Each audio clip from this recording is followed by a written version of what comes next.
Seedstars World all the way from Mexico City, Mexico. We left Australia, we left Asia, and we just entered Latin America. And I have the pleasure to be here with our winner from Mexico City, Linda Franco, the CEO and co-founder of Machina, our second wearable device company this year on the tour. How are you doing? Fine, thank you. I'm so excited. Yeah? How do you feel having won the competition? I still can't get over it. I still can't believe it. Already having a countdown for February. Great. So I'm actually wearing the product that those guys are selling. I don't want to tell you more. Linda is going to tell you more, but that's the product. Can you tell us a bit more about it?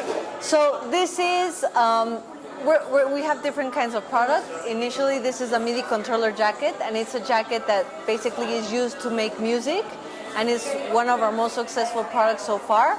But we're here to talk about a new phase of Machina, which is called OB. And OB is a next immersive gaming experience. So OB is based also on the same roots and design of the jacket.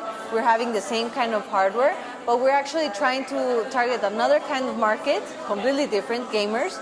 And we're trying to change the design as well. And we presented our first prototype. We have it fully developed just 1 month ago. And we're looking really forward to work really hard to have everything set and ready for February.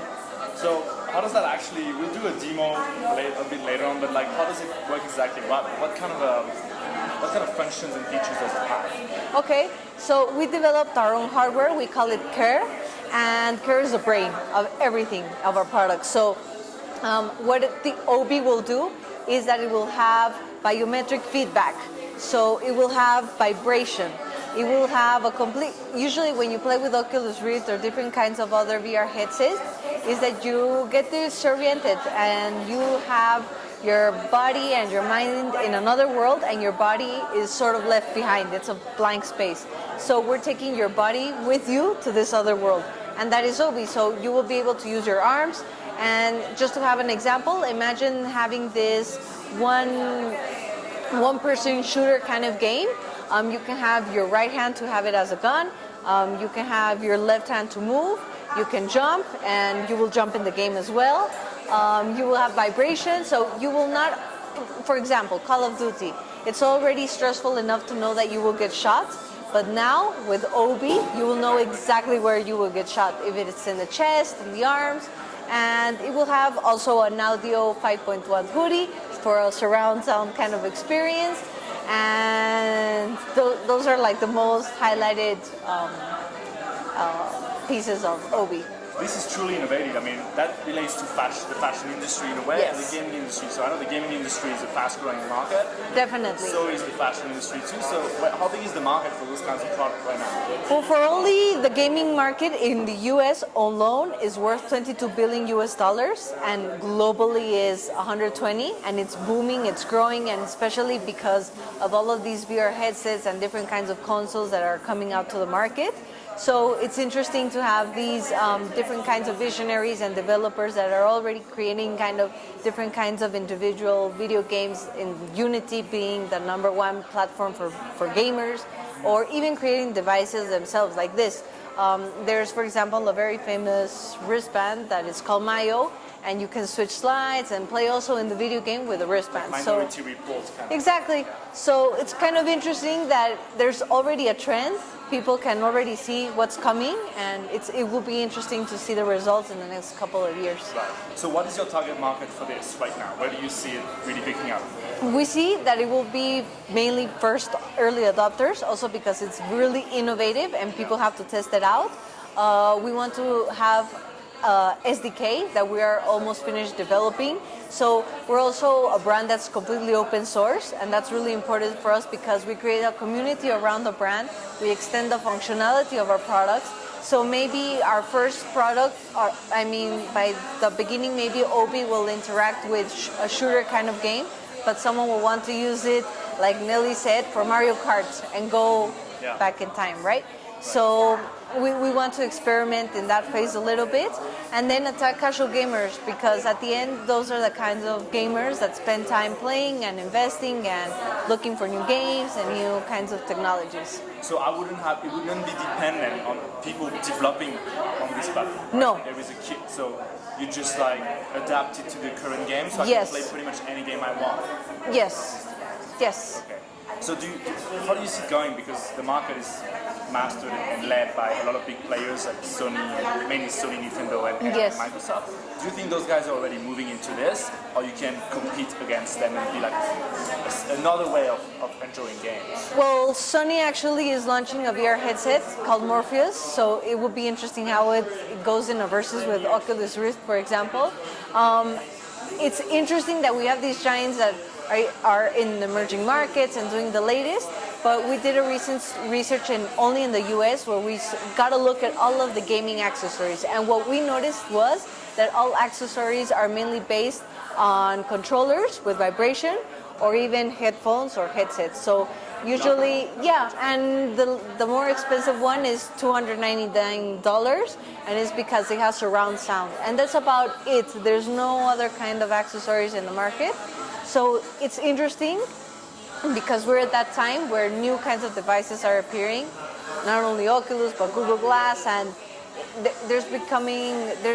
you can see that there's like a need to create new stuff aside from just controllers and headsets. So, I mean, I'm sure big giants will get to it soon. So yeah, there are many options right now. So we've started with the wristband and then Yes. Google Glass. So which technology do you believe? I guess you're going to tell me the jacket, but do you think the jacket could take on like all the other features that the Google Glass, the wristband are trying to tell you that they actually cover? Well, the thing is that, for example, the jacket and clothing itself is our second skin. And it's interesting, because if we have a look at wearable technology, you can see smartwatches, wristbands, and stuff like that.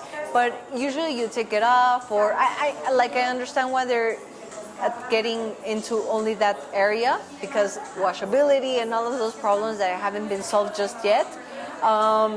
But at the end, we forget that clothing is our second skin. At the end is what we represent as individuals. It's our lifestyle. It's a part of us. So we want to make our products a part of something that already makes you you. For example, the jacket that makes music, it fits perfectly for producers, DJs, yes, and it looks cool. It's slick. I mean, water falls down, the sides, antibacterial. So we have a very strong background in fashion and design, and we really like to emphasize that in our products. And something that's important in wearables is that it needs to be functional. If not... So functional, but also fashion and yes, cool. Exactly. So how important do you think is the fashion aspect of this product? For us, it's very important because at the end, we also like to buy beautiful products. That's like very true. And it's interesting because a fashion industry cycle it's like a cycle. It's by seasons. And the technology is always rising, always innovating, having new trends and everything like that. So uniting both, it has been a challenge, but it's like both are important. How challenging is it to build such a product? Let's say tomorrow I also want to do my own, my own wearable, like my jacket. It's so difficult.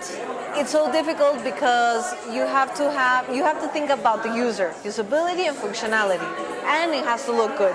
So you can have the technology weighing so much that your jacket might just slide, right? You can't have it. That one, by the way, it's very light. You can't have it bothering you, like feeling uncomfortable while sitting down or anything like that. So it has been a challenge. We have invested a lot in R&D in our company, and we have worked a lot to have the perfect integration in each of our products for it to be completely seamless and usable for the user. So that's for development. What about the production?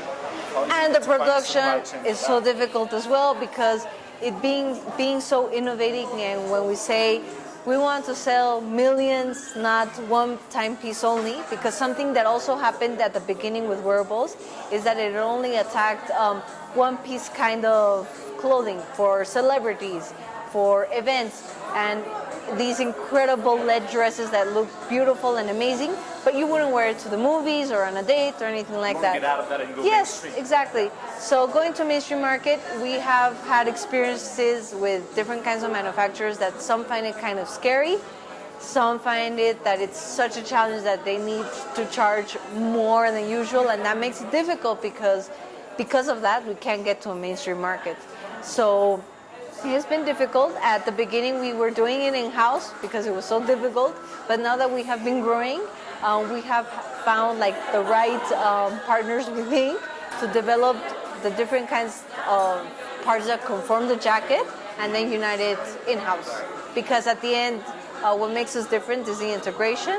So I think it's good to keep it in-house that way. You need to make the customer happy, but also the other Yes. developers happy, everyone. Exactly. You were mentioning that you're looking at niche, so for right now you're kind of like target of people that care about fashion, and Yes. also gamers, like hardcore gamers. Where do you see those people spread geographically? Where is your target? In the fashion-wise, Yeah, so what market are you looking at? US? we're looking into US and Asia, mainly Japan, for gaming because I think they're the strongest gaming markets globally. But it will eventually expand, and we will start by targeting that mainly. And the US is so mainstream. Yeah. The first movers are often what about? So how did you get started with the idea? Like, how do you come up with that?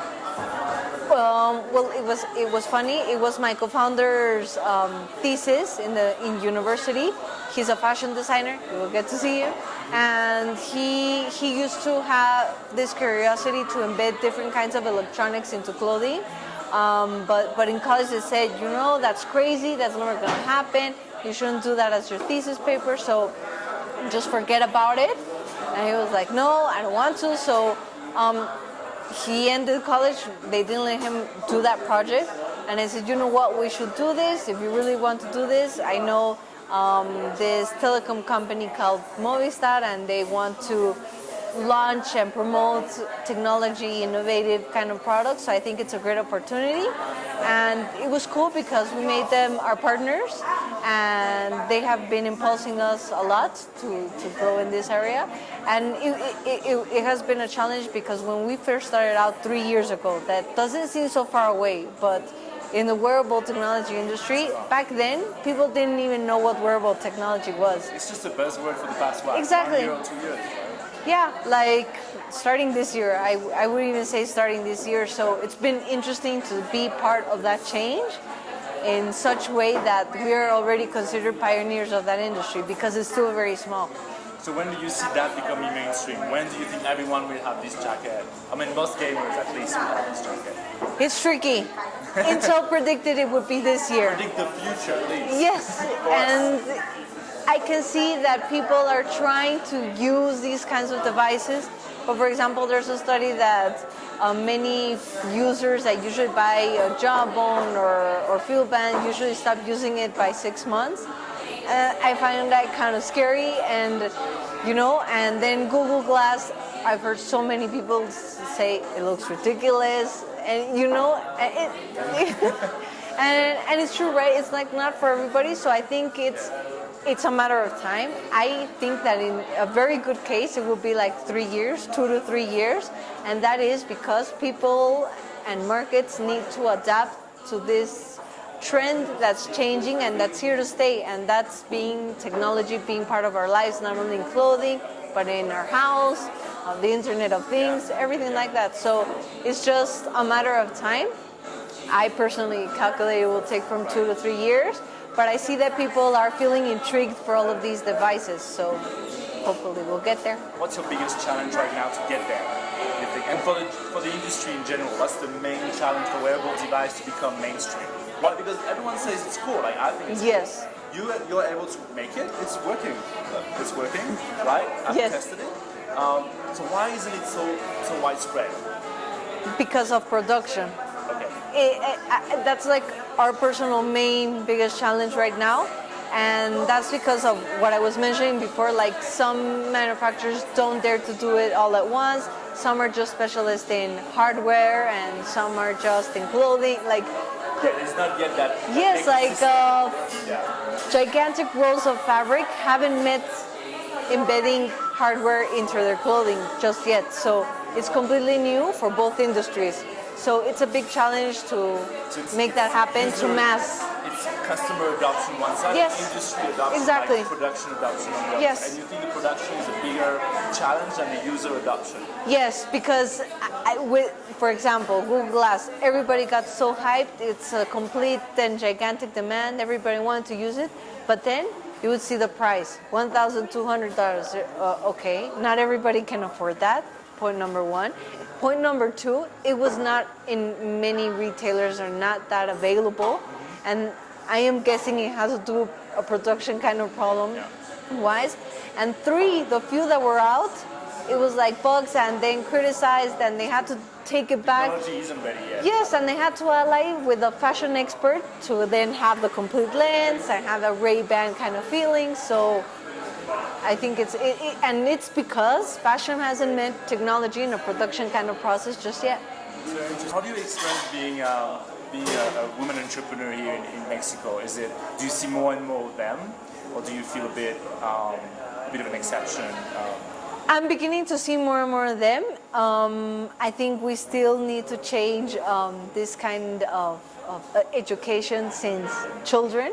Because, for example, I have a cousin that's 2 years old, and his parents are like, no, you can't like Frozen the movie because it has two princesses. I'm like, what are you talking about? We have to stop thinking that blue is for boys, pink is for girls, and that's why there's not so many women that are into engineering or programming or video gaming, right? So and Barbie is having troubles with their toys. yes, and for example, even boys as well. Why can't boys experiment with fashion without being considered gay, for example? You know, so I think that needs to drastically change. I'm in super favor of always speaking and doing these conferences to change that because it comes from early education, and I've been fortunate because it's something that I really like to speak about. It's passionate. It's a passionate subject for me. So I try to impulse women to change, also to be more independent. And it doesn't mean being independent doesn't mean being like a feminist. It's just a word for yourself. Yes, exactly. So it's been interesting because I've been pulled to different kinds of events worldwide because I'm Latin and I'm a woman and I'm under 30 and I'm working with only men, a brand for men. With only men, so it's been interesting. I try to promote that the gender gap has nothing to do. It's just that I need to do my job. So you see that changing even outside of the entrepreneurship circles. You see that changing in the society. And in some cities they're promoting it like really strong.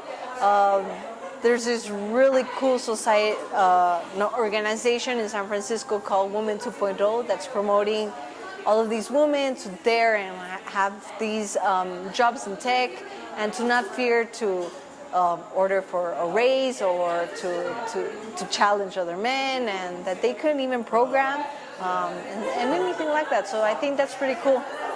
And we're beginning to see more female CEOs as well. And you are the number 5th on our tour right now. We've had a winner. I'm excited.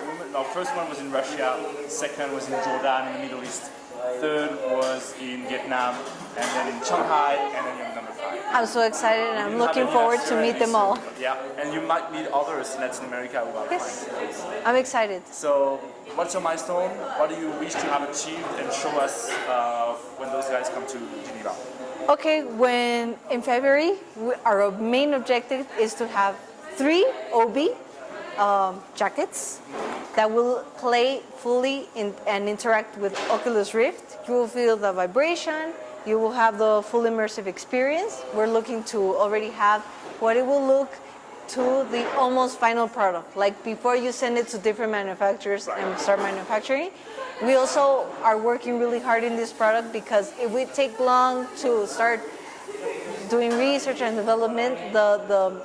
The curve and the trend and the opportunity will pass us by. Done perfect, right? Yes, like we did a very functional prototype in a hackathon, and we've been doing this product in the last month.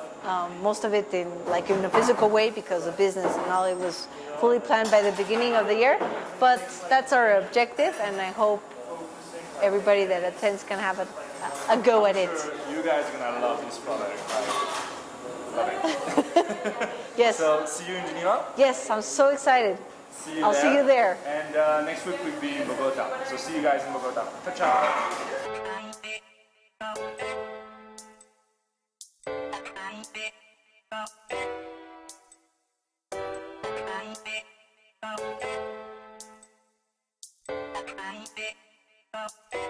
Bye.